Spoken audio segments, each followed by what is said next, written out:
Hapo Eliya akaanza kuwashutumu manabii wa Bali, labda Mungu wenu Bali amesinzia, au Mungu wenu Bali amesafiri.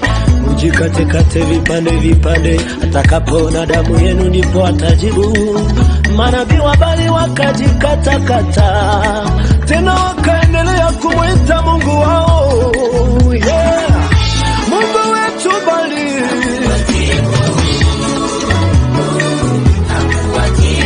huku damu ikiwadondoka, walimulilia Mungu wao Bali, yeah.